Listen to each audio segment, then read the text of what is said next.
ಗುರುರ್ಬ್ರಹ್ಮ ಗುರುರ್ವಿಷ್ಣು ಗುರುರ್ದೇವೋ ಮಹೇಶ್ವರಃ ಗುರುಸ್ಸಾಕ್ಷಾತ್ ಪರಂ ಬ್ರಹ್ಮ ತಸ್ಮೈ ಶ್ರೀ ಗುರವೇ ನಮಃ. ಪ್ರಿಯ ವೀಕ್ಷಕರೇ ನಮಸ್ಕಾರ.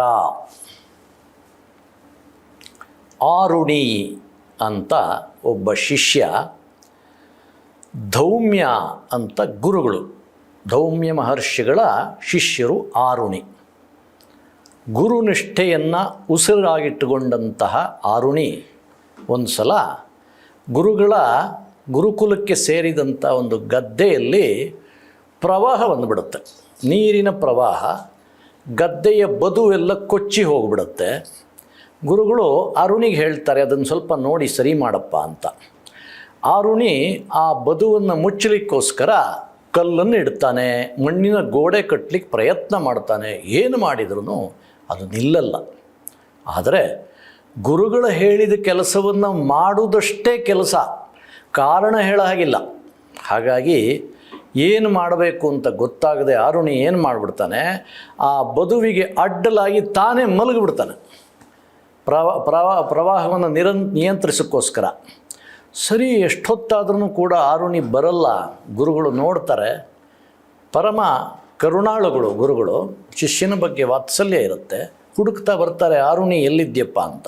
ನೋಡಿದರೆ ಮೈಯೆಲ್ಲ ಕೆಸರು. ಇವನ ಅವಸ್ಥೆ ನೋಡಿ ಏನು ಅಂತ ಕೇಳ್ತಾರವರು. ಅವನು ನಡೆದದ್ದೆಲ್ಲ ಹೇಳ್ತಾನೆ.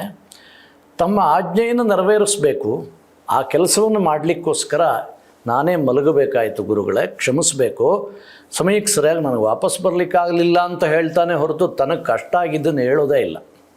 ಎಂಥ ಒಂದು ಗುರುನಿಷ್ಠೆ, ಧೌಮ್ಯರ ಹೃದಯ ತುಂಬಿ ಬರುತ್ತೆ. ಜ್ಞಾನಿಗಳವರು, ದಯಾಮಯರು ಕೂಡ. ಶಿಷ್ಯನಿಗೆ ಉದ್ದಾಲಕ ಅಂತ ಹೆಸರಿಟ್ಟುಬಿಡ್ತಾರೆ. ಉದ್ದಾಲಕ ಅಂದರೆ ಬದುವಿಂದ ಎದ್ದು ಬಂದವನು ಅಂತ.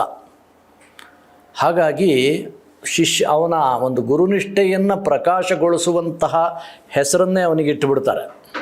ಅಷ್ಟು ಮಾತ್ರ ಅಲ್ಲದೆ ತಮ್ಮ ಸಂಕಲ್ಪ ಮಾತ್ರದಿಂದ ಸಕಲ ವೇದಶಾಸ್ತ್ರಗಳ ಸಾರವೂ ಕೂಡ ಅವನ ಬುದ್ಧಿಯಲ್ಲಿ ಸ್ಫುರಣೆ ಆಗಬೇಕು, ಆ ರೀತಿ ಅನುಗ್ರಹ ಮಾಡ್ತಾರೆ. ಉದ್ದಾಲಕರು ಕೂಡ ತಮ್ಮ ಗುರುನಿಷ್ಠೆ, ತಪಸ್ಸುಗಳಿಂದ ಮತ್ತು ವಿಶೇಷವಾಗಿ ಗುರುವಿನ ಪರಮಾನುಗ್ರಹದಿಂದ ಅವರು ಕೂಡ ಜ್ಞಾನಿಗಳಾಗ್ತಾರೆ. ಉದ್ದಾಲಕರ ಮುಂದೆ ಗೃಹಸ್ಥಾಶ್ರಮ ಸ್ವೀಕಾರ ಮಾಡ್ತಾರೆ. ಅವರಿಗೆ ಒಬ್ಬ ಮಗ, ಅವನ ಹೆಸರು ಶ್ವೇತಕೇತು. ಮಗನಿಗೆ 12 ವರ್ಷ ವಯಸ್ಸಾಗುತ್ತೆ. ಮನೆಯ ಸಲಿಗೆ, ಊಟ ಮಾಡ್ತಾನೆ, ಮಲಗುತ್ತಾನೆ, ಓಡಾಡ್ತಾನೆ, ಮಾಡ್ಕೊಂಡಿದ್ದುಬಿಟ್ಟಿರ್ತಾನೆ. ಯಾವ ವಿದ್ಯಾಭ್ಯಾಸವನ್ನು ಮಾಡಿರಲ್ಲ. ಉದ್ದಾಲಕರು ನೋಡ್ತಾರೆ, ಓಹೋ ಇವನನ್ನು ಹೀಗೆ ಬಿಟ್ಬಿಟ್ರೆ ಹಾಳಾಗಿಬಿಡ್ತಾನೆ ಅಂತ ಅವರು ಆಜ್ಞೆ ಮಾಡ್ತಾರೆ ಮಗನಿಗೆ, ನೀನು ಗುರುಕುಲ ವಾಸ ಮಾಡಬೇಕು, ವೇದಶಾಸ್ತ್ರಗಳನ್ನು, ಜೀವನ ಪದ್ಧತಿಗಳನ್ನೆಲ್ಲ ಗುರುಕುಲದಲ್ಲಿ ನೀನು ಕಲ್ತ್ಕೊಂಬರಬೇಕು ಅಂತ ಅವನನ್ನು ಗುರುಕುಲಕ್ಕೆ ಕಳಿಸ್ತಾರೆ. ಬಹಳ ದೀರ್ಘಕಾಲ ಗುರುಕುಲ ವಾಸ ಮಾಡಿ ಎಲ್ಲ ವೇದಶಾಸ್ತ್ರಗಳನ್ನೆಲ್ಲ ಕಲ್ತ್ಕೊಂಬರ್ತಾನೆ ಶ್ವೇತಕೇತು. ನಾನು ಕಲಿಬೇಕಾಗಿರುವಂಥದ್ದು ಇನ್ನೇನೂ ಇಲ್ಲ, ಶಾಸ್ತ್ರ ಪಂಡಿತನಾಗಿದ್ದೀನಿ, ವೇದಜ್ಞನಾಗಿದ್ದೀನಿ ಅಂತ ಅಂದುಕೊಂಡು ಬರ್ತಾನೆ. ಇನ್ನು ನಾನು ಯಾರಿಗೂ ತಲೆಬಾಗಬೇಕಾಗಿಲ್ಲ, ನಾನು ವಿದ್ಯೆಯ ನಿಧಿಯಾಗಿದ್ದೀನಿ ಅಂತ ಅಹಂಕಾರ ಪಟ್ಟುಕೊಂಡು ಅವನು ಬಂದಿರ್ತಾನೆ. ಉದ್ದಾಲಕರು, ಜ್ಞಾನಿಗಳು ಮಗನನ್ನು ಗಮನಿಸ್ತಾರೆ. ವಿದ್ಯಾ ದದಾತಿ ವಿನಯಂ ಅಂತ ಇದೆ. ವಿದ್ಯೆ ವಿನಯವನ್ನು ತಂದು ಕೊಡುತ್ತೆ. ಶ್ವೇತಕೇತುವಿನಲ್ಲಿ ಅದು ಕಾಣೋದಿಲ್ಲ. ಉದ್ದಾಲಕರು ಪ್ರಶ್ನೆ ಮಾಡ್ತಾರೆ, ಅಯ್ಯ ನೀನು ಏನು ಕಲ್ತ್ಕೊಂಡ್ಬಂದು ಗುರುಕುಲದಿಂದ? ಇವನು ಪೂರ್ತಿ ಸಿಲೆಬಸ್ ಹೇಳ್ತಾನೆ. ಎಲ್ಲ ವೇದಾಂಗಗಳು, ಎಲ್ಲ ಕಂಠಪಾಠ, ಯಾವ ರೀತಿ ಹೇಳಬೇಕು, ಸ್ವರಸ್ಥಾನಗಳು ಎಲ್ಲದನ್ನು ಹೇಳ್ತಾನೆ. ಉದ್ದಾಲಕರು ಮತ್ತೆ ಪ್ರಶ್ನೆ ಮಾಡ್ತಾರೆ, ಯಾವುದನ್ನು ತಿಳಿದರೆ ಇನ್ನೇನನ್ನೂ ತಿಳಿಯಬೇಕಾಗಿಲ್ವೋ, ಯಾವುದು ಎಲ್ಲದಕ್ಕೂ ಆಧಾರವಾಗಿದೆಯೋ ಅದನ್ನು ಕಲ್ತಿದ್ಯಾ ಅಂತ. ಶ್ವೇತಕೇತುವಿಗೆ ಪ್ರಶ್ನೆ ಆಗಿಬಿಡುತ್ತೆ. ಅವನಿಗೆ ಅರ್ಥವೇ ಆಗಲ್ಲ ಫಸ್ಟ್ ಆಫ್ ಆಲ್ ಆ ಮಾತು. ಅಂತಹ ವಸ್ತು ಯಾವುದಿದೆ ಸ್ವಾಮಿ, ನನಗೆ ಅದನ್ನು ಗುರುಕುಲದಲ್ಲಿ ಹೇಳಿಕೊಟ್ಟಿಲ್ಲ, ತಾವೇ ತಿಳಿಸಬೇಕು ಅಂತ ಅವನು ಹೇಳ್ತಾನೆ. ಉದ್ದಾಲಕರು ಬಹಳ ಪ್ರೀತಿಯಿಂದ, ವಾತ್ಸಲ್ಯದಿಂದ, ಈಗ ಮಗನೂ ಹೌದು ಶಿಷ್ಯನೂ ಹೌದು, ಅವನಿಗೆ ಆತ್ಮತತ್ವವನ್ನು ಉಪದೇಶ ಮಾಡ್ತಾರೆ. ಎಂಥೆಂಥ ಉದಾಹರಣೆಗಳನ್ನು ಕೊಡ್ತಾರೆ ನೋಡಿ. ಅವನಿಗೆ ಹೇಳ್ತಾರೆ, ನೋಡಪ್ಪ, ಗಂಗೆ, ಯಮುನೆ ಅಂತೆಲ್ಲ ನಾವು ನದಿಗಳ ಹೆಸರನ್ನು ಕರಿತೀವಿ. ಅದೆಲ್ಲದೂ ಕೂಡ ಸಮುದ್ರಕ್ಕೆ ಸೇರಿ ಆದಮೇಲೆ ಅಲ್ಲಿ ನಾನು ಗಂಗಾ ನದಿ, ನಾನು ಯಮುನಾ ನದಿ ಅಂತ ಹೇಳ್ಕೊಳ್ಳೋ ಥರ ಇರುತ್ತಾ ನದಿಗಳು? ಇಲ್ಲ, ಮಹಾಸಮುದ್ರವೇ ಆಗಿಬಿಡುತ್ತಲ್ವಾ. ಹಾಗೆ ಭಗವಂತನಿಂದ ಹೊರಟಂತಹ ಜೀವ ತನ್ನ ವಿಕಾಸಾವಸ್ಥೆಯನ್ನೆಲ್ಲ ಕಳಚಿಕೊಂಡು ಮತ್ತೆ ಅವನಲ್ಲಿ ಹೋಗಿ ಸೇರಿದಾಗ ಅಲ್ಲಿ ನಾಮರೂಪಗಳು ಯಾವುದೂ ಇರಲ್ಲ. ಈ ಸದ್ವಸ್ತುವೇ ಎಲ್ಲದರಲ್ಲೂ ಇದೆ, ಅದರ ವಿಸ್ತಾರವೇ ಎಲ್ಲದೂ ಆಗಿದೆ, ನೀನು ಕೂಡ ಅದೇ ಆಗಿದ್ದಿ, ತತ್ವಮಸಿ ಶ್ವೇತಕೇತು ಅಂತ ಉಪದೇಶ ಮಾಡ್ತಾರೆ. ಎರಡನೇ ಉದಾಹರಣೆ ಕೊಡ್ತಾರೆ. ಅಲ್ಲಿ ಎಲ್ಲ ನೋಡಿ ಪ್ರಾಕ್ಟಿಕಲ್ ಕಣ್ಮುಂದುಗಡೆ ಕಾಣುವಂತಹ ಉದಾಹರಣೆಗಳಿಂದ ಅವರು ಆತ್ಮತತ್ವವನ್ನು ಬೋಧನೆ ಮಾಡ್ತಾರೆ. ಅದನ್ನು ನಾವು ಗಮನಿಸಬೇಕು. ಒಂದು ವೃಕ್ಷವನ್ನು ತೋರಿಸ್ತಾರೆ.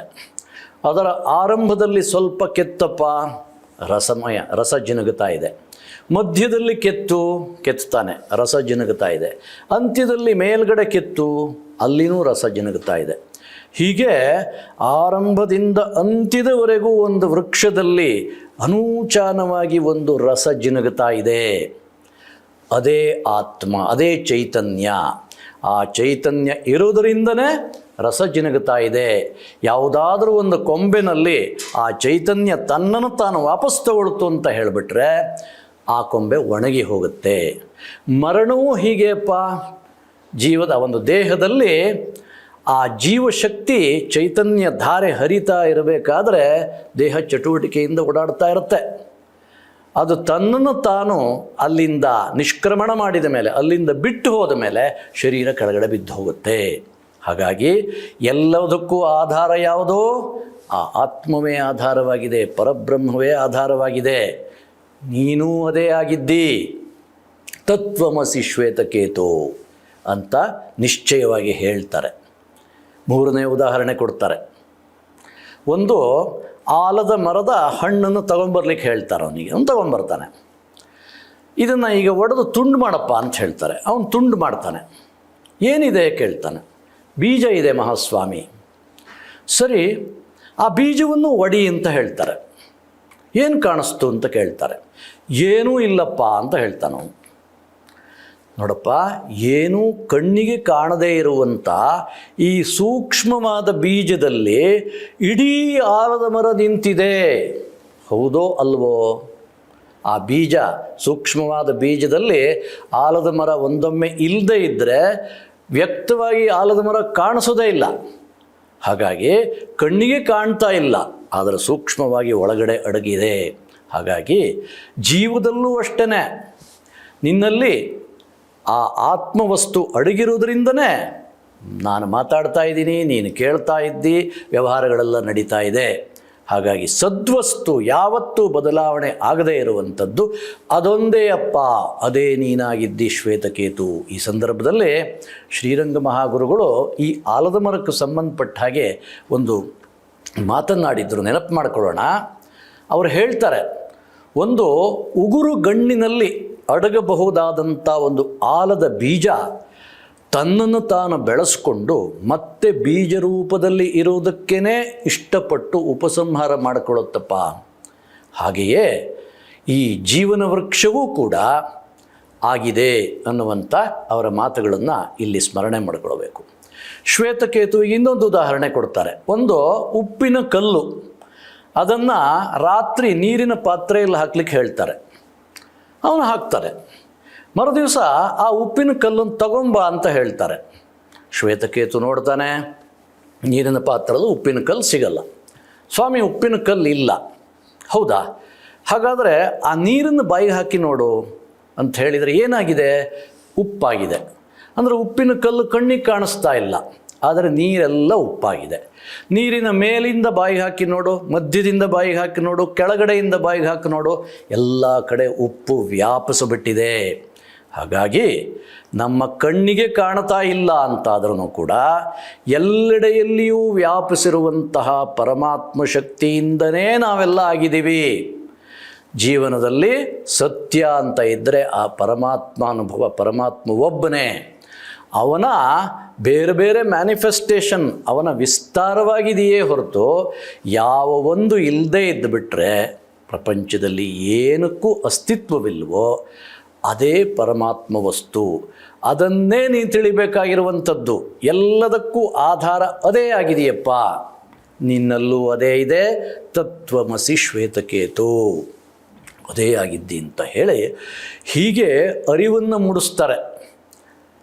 ಶ್ವೇತಕೇತು ಅವನಿಗೆ ಈ ಸರಳವಾದ ಉದಾಹರಣೆಗಳಿಂದ ಅತಿಶ್ರೇಷ್ಠವಾದ ಆತ್ಮತತ್ವವನ್ನು ಅವನ ಬುದ್ಧಿಗೆ ತರಹ ಮಾಡ್ತಾರೆ.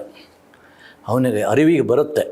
ಅವನು ಅದರ ನಂತರದಲ್ಲಿ ತನ್ನ ಅನುಭವ ಸಿದ್ಧವನ್ನಾಗಿ ಮಾಡಿಕೊಳ್ಬೇಕಲ್ಲ, ಅದಕ್ಕಾಗಿ ತಪಸ್ಸು ಆಚರಣೆ ಮಾಡುವಂತಹ, ಅದಕ್ಕಾಗಿ ತನ್ನ ಜೀವನವನ್ನೇ ಮುಡುಪಿಡುವಂಥ ಸಂಕಲ್ಪ ಮಾಡಿ ಅದೇ ರೀತಿ ತಪಸ್ಸು ಮಾಡಿ ಅವನು ಕೂಡ ಬ್ರಹ್ಮಜ್ಞಾನಿಯಾಗ್ತಾನೆ. ಅವನು ಆ ಆನಂದಾನುಭವವನ್ನು ಸ್ವತಃ ಅವನು ಅನುಭವಿಸೋ ಹಾಗಾಗತ್ತೆ ಅನ್ನೋದು ಈ ಉದ್ದಾಲಕ ಶ್ವೇತಕೇತುಗಳ ಒಂದು ಕಥೆಯಿಂದ ನಮಗೆ ವ್ಯಕ್ತವಾಗುತ್ತೆ. ಇದು ಛಾಂದೋಗ್ಯ ಉಪನಿಷತ್ತಿನಲ್ಲಿ ಬರುವಂತಹ ಒಂದು ಕಥೆ. ಉಪನಿಷತ್ತುಗಳು ಅಂತ ಹೇಳಿದರೆ ಬ್ರಹ್ಮವಿದ್ಯೆಯನ್ನು ಗುರು ಶಿಷ್ಯನಿಗೆ ಅರುಹಲು ಬಂದಂಥ ವಿದ್ಯೆ, ಅದಕ್ಕೆ ಬೇಕಾದಂಥ ಸಾಧನಾ ಮಾರ್ಗವನ್ನು ಹೇಳುವಂತಹ ವಿದ್ಯೆ. ಜ್ಞಾನಿಯಾದ ಗುರುವಿನ ಸಮೀಪದಲ್ಲಿ ಶಿಷ್ಯ ಕೂತುಕೊಂಡು ಆ ಉಪದೇಶವನ್ನು ಪಡೆದು ಜೀವನದ ಸಾರ್ಥಕ್ಯವನ್ನು, ಯಾವುದು ಸಿದ್ಧವಾದ ವಿಷಯ, ಯಾವುದು ಎಂದೆಂದಿಗೂ ಇರುವಂತಹ ಒಂದು ಆತ್ಮವಸ್ತುವಿನ ಬಗ್ಗೆ ಜ್ಞಾನವನ್ನು ಪಡೆಯುವಂತಹ ವಿಷಯ ಉಪನಿಷತ್ತುಗಳಲ್ಲಿ ತುಂಬಿದೆ ಅನ್ನೋದನ್ನು ನಾವು ನೆನಪು ಮಾಡಿಕೊಳ್ಳಬೇಕು. ಈ ಸಂದರ್ಭದಲ್ಲಿ ಬಹಳ ಸೂತ್ರಪ್ರಾಯವಾದಂತಹ ಶ್ರೀರಂಗ ಮಹಾಗುರುಗಳ ಒಂದು ಮಾತನ್ನು ನಾವು ನೆನಪು ಮಾಡಿಕೊಳ್ಳಬೇಕು. ಜೀವನದಲ್ಲಿ ಸಾಧನೆ, ಶೋಧನೆ, ಬೋಧನೆ ಮುಖ್ಯವಾಗಿ ಇರಬೇಕಪ್ಪ ಅಂತ ಅವರು ಹೇಳ್ತಾ ಇದ್ದರು.